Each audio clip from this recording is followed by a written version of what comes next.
Rais Syuriah PBNU yang juga pengurus Dewan Masjid Indonesia, Masdar Farid Masudi, menjadi saksi di sidang Ahok. Komisi 2 DPR mencurigai adanya proses yang janggal dalam seleksi calon komisioner KPU dan Bawaslu.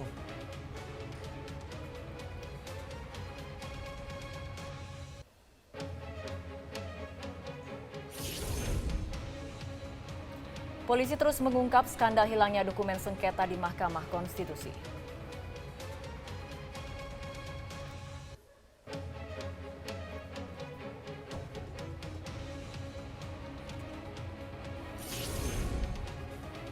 Anda kembali menyaksikan Prime Time News, di mana kami memberikan informasi tentang isu besar yang terjadi sepanjang hari ini dan menyajikannya dengan mengemas makna dalam sebuah berita. Saya Andini Effendi. Ya, dan saya Fitri Megantara akan menemani Anda selama 90 menit ke depan. Ada sejumlah alasan kenapa kami menjadikan 3 agenda utama sebagai isu berita yang menjadi fokus pada hari ini. Yang pertama, salah satu saksi meringankan pada sidang kasus penistaan agama hari ini merupakan ahli agama Islam yang memiliki jabatan yang sangat penting, yaitu Rais Syuriah, pengurus Besar Nahdlatul Ulama, yang juga pengurus Dewan Masjid Indonesia.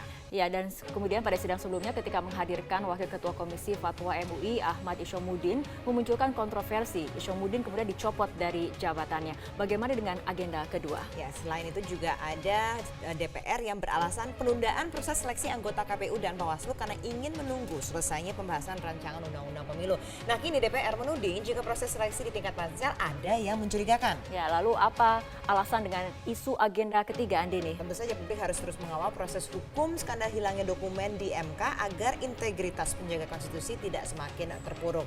Dan inilah Prime Time News lengkapnya.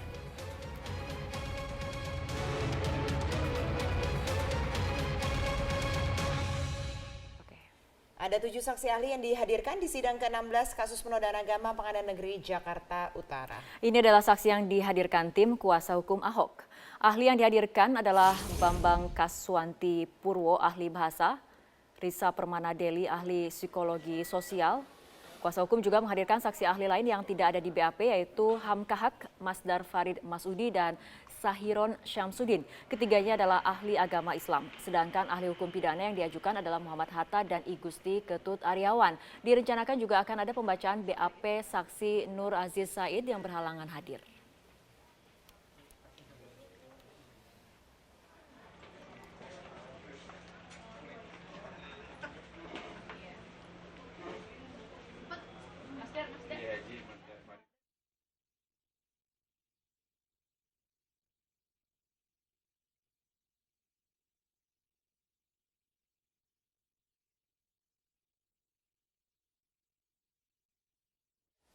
Pakar psikologi sosial yang dihadirkan sebagai saksi ahli yang meringankan terdakwa dugaan penodaan agama, Risa Permana Deli menilai bahwa apa yang diucapkan Basuki Cahayapurnama di Kepulauan Seribu bukan merupakan penodaan agama.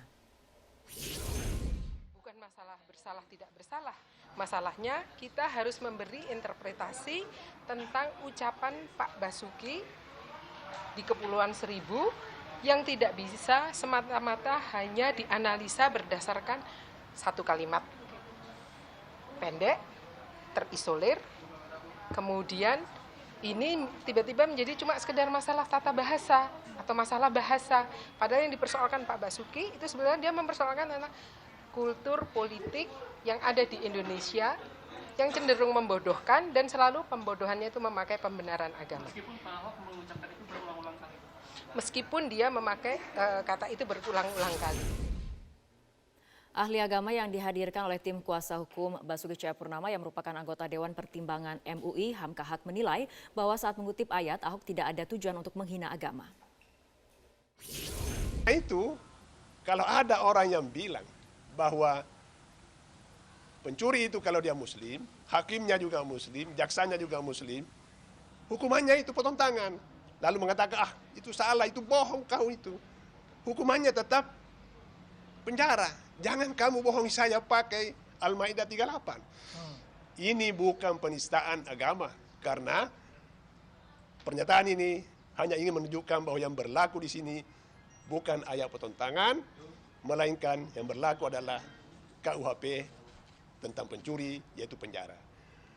Analoginya sama dengan Al-Maidah 51. Berkaitan dengan pilkada, tidak ada dalam undang-undang pilkada yang berbunyi pilkada itu sah jika dilaksanakan menurut syariat agama masing-masing. Karena itu, ayat atau syariat tentang pemilihan tidak diberlakukan dalam undang-undang pilkada. Yang berlaku adalah muslim bisa memilih non-muslim, non-muslim juga bisa memilih yang muslim. Karena itulah undang-undangnya.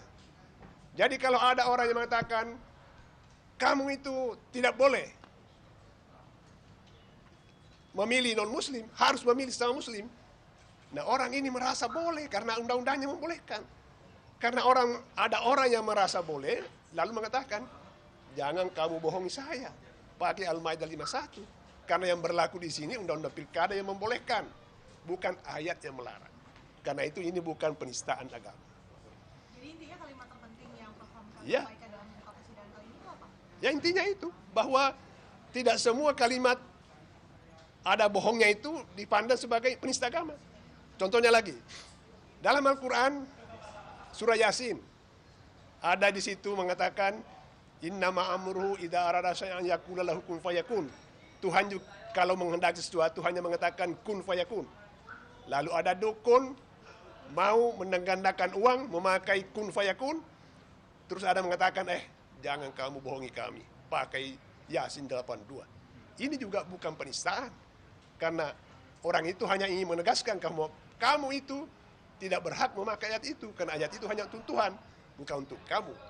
Jadi menempatkan ayat tidak pada tempatnya dan tidak diberlakukan, itu kalau dikatakan tidak benar atau bohong, itu tidak merupakan penistaan agama. Pemirsa, pada sidang sebelumnya, saksi ahli agama yang dihadirkan kuasa hukum Ahok, yaitu Ketua Komisi Fatwa MUI, Ahmad Isyamudin, mendapat sanksi pencopotan jabatannya usai memberikan kesaksian di persidangan. Pada sidang ke-16 hari ini, ada 2 saksi ahli agama yang juga dihadirkan, yakni anggota Dewan Pertimbangan MUI, Hamka Haq, serta Syuriah PBNU, Masdar Farid Masudi. Untuk mengetahui apakah para saksi ini sudah siap dengan kemungkinan resiko yang muncul sebagaimana terjadi pada Isyamudin, kita akan berbincang dengan Bapak Hamka Haq. Selamat malam Pak Hamka, Assalamualaikum. Apakah Anda juga khawatir apa yang terjadi dengan Bapak Ahmad Isyamudin bisa terjadi pada Anda dengan jabatan Anda? Ya boleh jadi terjadi seperti itu, tapi kami kan tidak khawatir soal itu. Kami tidak khawatir soal itu ya. Kenapa Anda tidak khawatir? Ya karena tujuan kami hadir di sini untuk memberitahu kepada masyarakat pada umumnya, khususnya umat Islam, bahwa syariat atau ayat-ayat Al-Quran dan hadis-hadis Al-Quran tidak serta-merta dapat berlaku dalam kaitannya dengan negara Pancasila. Dalam negara Pancasila ini, kategori ayat-ayat itu dapat menjadi 3 macam. Ada ayat yang otomatis berlaku karena dijamin dalam Undang-Undang Dasar 45, yaitu ayat-ayat menyangkut ibadah. Karena dijamin pelaksanaannya ibadah dalam pasal 29. Ada juga ayat atau hadis hukum yang berlaku karena diundangkan oleh negara, yaitu ayat-ayat dan hadis-hadis tentang pernikahan. Itu berlaku karena diberlakukannya undang-undang perkawinan. Jadi seluruh ayat hadis tentang pernikahan dapat berlaku setelah berlakunya undang-undang perkawinan.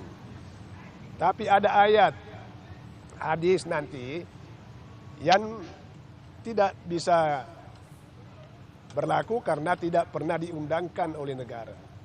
Saya beri contoh, tadi sudah saya kemukakan dalam sidang, ayat tentang pencuri.